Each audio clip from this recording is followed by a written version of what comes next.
Hello student, welcome back our YouTube channel Ashish Tiwari. तो आज की इस वीडियो के अंदर हम बात करेंगे यूनिट नंबर 3 का चैप्टर नंबर 4 है हमारा जीन जैकस रूसो के बारे में। इनके इंट्रोडक्शन के बारे में हम पढ़ेंगे। तो ये हमारे एजुकेशन का ही सब्जेक्ट है, ठीक है। एजुकेशन का ही सब्जेक्ट है, ये हमारे डिसिप्लिन का सब्जेक्ट है।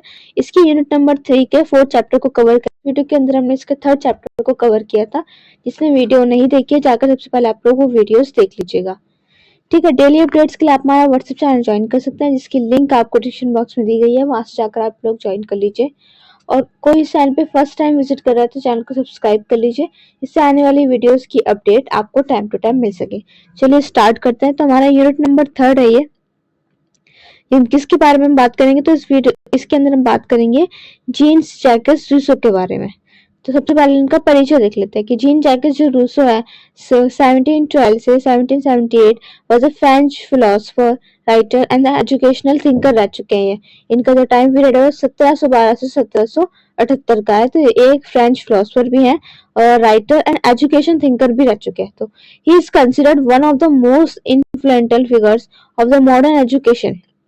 And Russians believe that man is born free, but everywhere he is in a change. So his philosophy emphasized natural development, freedoms, learning from the experience. तो जैकिन जो रूसो है उनका जो टाइम पीरियड है वो 1712 1778 तो फ्रांस के महान दार्शनिक, लेखक और शिक्षक रह चुके हैं। इन्होंने शिक्षा को प्रकृति और बालक की स्वतंत्रता के साथ इनको जोड़ के रखा है। इनकी जो बुक है वो इमाइल 1762 की एक आधुनिक शिक्षा का एक आधार मानी जाती है, जिसमें रूसो ने कहा है कि मनुष्य जन्म से स्वतंत्र है, लेकिन हर जगह बंधनों में से जकड़ा हुआ है। इसलिए शिक्षा का उद्देश्य उसके प्राकृतिक स्वतंत्रता को बनाए रखने के लिए किया गया है। अब जैन रूसो के दार्शनिक विचारों को देखेंगे हम।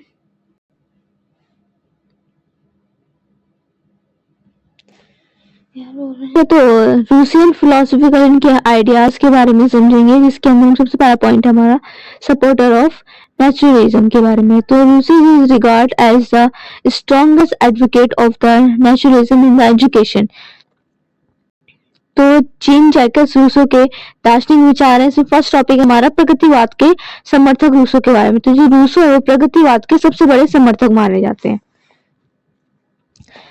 ठीक है। तो ही believe that education should be based on nature and the natural growth of the child. तो उनका मानना था कि जो शिक्षा है उसको प्रगति और बालक के स्वाभाविक विकास के ऊपर आधारित होना चाहिए। अकॉर्डिंग टू हिम, तो the main aim of the education is to free the child from the artificial restriction and the allows its natural tendency to the flourish। तो शिक्षा का जो उद्देश्य है वो बालक को कृत्रिम बंधनों से मुक्त करके उसकी प्राकृतिक जो प्रवृत्ति है उनका विकास करना होता है। मेन मकसद उनका यही होता है, उनके द्वारा ये चीज बताई गई है, ठीक है। अब इमाइल 1762 की बात करेंगे।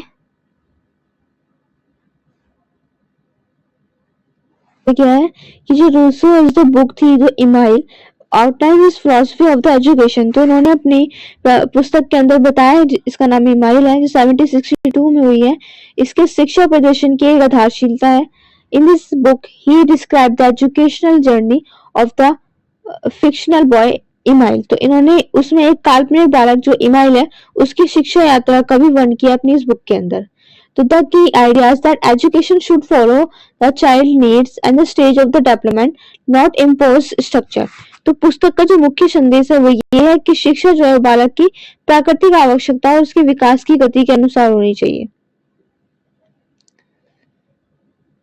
ठीक है। हमारा 3rd पॉइंट है जेंटल अप्रोच टुवर्ड्स चिल्ड्रन, बच्चों के प्रति कोमल दृष्टिकोण। तो रूसो ने बच्चों को दंड और कठोर अनुशासन से दूर रखने की बात कही। उन्होंने बोला है कि रूसो अब्सोर्स्ड हर्ष डिसिप्लिन एंड पनिशमेंट से उनको दूर रखना चाहिए। उनके अनुसार बच्चे निर्दोष होते हैं और उन्हें प्यार, धैर्य और समझ की, तो वो बताना चाहते हैं कि हम बच्चे निर्दोष होते हैं तो हमें जो बच्चों को ट्रीट करना चाहिए वो प्यार, धैर्य और समझ के साथ उनको नेचुरली ट्रीट करना चाहिए, ठीक है। तो नेक्स्ट पॉइंट है हमारा नेचुरल नेगेटिव एजुकेशन। तो he divide education into 2 forms, natural education, negative education. Natural education के अंदर learning through the nature, experience and direct observation. And negative education के अंदर अवॉइडिंग अननेसेसरी इंटरफेरेंस और allowing children to learn through the trial and error and natural consequence rather than the forced teaching। तो इसके अंदर बताया गया प्रकृति नकारात्मक शिक्षा के अंदर बताया है कि शिक्षा ने इसको दो रूपों में इसको डिवाइड किया है। प्राकृतिक शिक्षा के अंदर शिक्षा को प्रकृति के नियम और अनुभवों से जोड़ा गया है, जबकि जो नकारात्मक शिक्षा है उसको इसका मतलब यही है कि बच्चों पर अनावश्यक शिक्षा या कठोरता ना थोपना, बल्कि उन्हें अनुभव से सीखने की प्रेरणा देना। Rousseau educational ideas. तो वही बात करें रूसो एजुकेशनल आइडियाज के बारे में, रूसो के विचारधारा के बारे में बात करेंगे। तो रूसो की जो दर्शन में शिक्षण विधि है वो देखेंगे, साथ में जो teaching method in Rousseau philosophy को देखेंगे। तो education should be practically and activity based, not just bookish. तो यही बताया कि शिक्षा जो है ना वो क्रियात्मक और अनुभव पर आधारित होनी चाहिए। The child should learn directly from the experience in real life and nature। तो बालक को प्रकृति और जीवन के अनुभवों से सीखने का अवसर ही दिया जाना चाहिए। Emphasis on the learning by doing rather than the memorization। किताबों की बजाय उन्हें स्व अनुभव करने पर जोर देना चाहिए। छात्र और शिक्षक संबंधन के बारे में बात की गई है, जिसके अंदर बताया कि शिक्षक का जो कार्य है ना वो मार्गदर्शन और सहयोगी से होना चाहिए, ना कि हुक्म चलाने वाला। तो शिक्षक जो है वो मार्गदर्शन करता है, वो मार्गदर्शन और हमारी हेल्पफुल के रिलेटेड होना चाहिए, ना कि हमारे पर हुक्म चलाने वाला शिक्षक होना चाहिए। शिक्षक को बालक की स्वतंत्रता का सम्मान भी करना चाहिए। ठीक है, टीचर्स शुड एक्ट। हमारी जो टीचर्स होती हैं वो हमारे लिए गाइडेंट होनी चाहिए, फैसिलिटेटर होनी चाहिए, ना कि एक स्ट्रिक्ट अथॉरिटी होनी चाहिए हमारे कोई भी हुक्म चलाने वाली। तो the teacher the must respect the child freedom and individuality. हमें जो टीचर्स होती हैं उनको बच्चों की फ्रीडम और इंडिविजुअलिटी के लिए रिस्पेक्ट करनी चाहिए, उसका आदर करना चाहिए। स्वतंत्रता, ठीक है, स्वतंत्रता और सम्मान का उनको आदर करना चाहिए। Child and discipline. तो reason reject external discipline and he believe that the real discipline comes from the experience and nature, not from punishment और फियर। तो जो बालक का अनुशासन में बताया कि रूसो ने बाहरी जो अनुशासन है उसको रिजेक्ट कर दिया है, अस्वीकार कर दिया है। उनके अनुसार जो सच्चा अनुशासन है वो अनुभव प्रकृति से सीखने से आता है, ना कि किसी दंड से। रूसो के शैक्षिक दर्शन की सीमाएं क्या क्या है? तो limitation of the Rousseau educational philosophy. प्रगति पर अत्यधिक जोर देने के कारण व्यवहारिक जीवन की आवश्यकताओं को अनदेखा किया गया। Excessive focus on the nature neglect practical needs of the social and economic life and too much freedom में leads to indiscipline and lack of responsibility. तो बालक को बहुत अधिक स्वतंत्रता देने से अनुशासनहीनता भी खतरे में आ जाता है। His philosophy too highly idealistic, making it difficult to apply full in real education system। तो जिनके मतलब उनके विचार ये आदर्शवादी थे, जिन्होंने पूरी तरह से इसको लागू करना कठिन था। इसका सारांश देख लेते हैं, समरी। तो रूसो's एजुकेशनल फिलॉसफी थी, एम्फसाइज नेचुरलिज्म थी, वो फ्रीडम थी एंड चाइल्ड सेंटर लर्निंग थी। He highlights that the true education is not about facing knowledge but about developing the child abilities through the nature and the experience। So his books Emile provide the revolutionary ideas and that laid the foundation of the modern progressive education।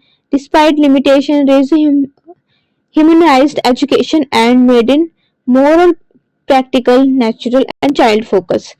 तो जो Rousseau का शिक्षा प्रदर्शन है प्रगति और बालक केंद्रित है। उन्होंने शिक्षा की स्वतंत्रता और अनुभव इनको प्राकृतिक विकास से जोड़ा है। उनकी जो पुस्तक के इमाइल, उन्होंने आधुनिक शिक्षा को एक नई दिशा दी है। उनके विचारों में ये सीमाएं थी, लेकिन उन्होंने शिक्षा को एक बालक के रूप में जीवन अनुभवों से जोड़कर उसको अधिक मानवीय और उपयोगी भी बनाया है।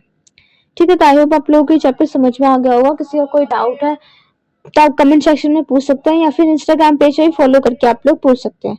इसकी पीडीएफ आपको हमारे टेलीग्राम चैनल पे मिल जाएगी, जिसकी लिंक आपको डिस्क्रिप्शन बॉक्स में दी गई है, वहां से जाकर आप लोग ज्वाइन कर सकते हैं। अब मिलते हैं हमारी नेक्स्ट वीडियो में। Thank you for watching.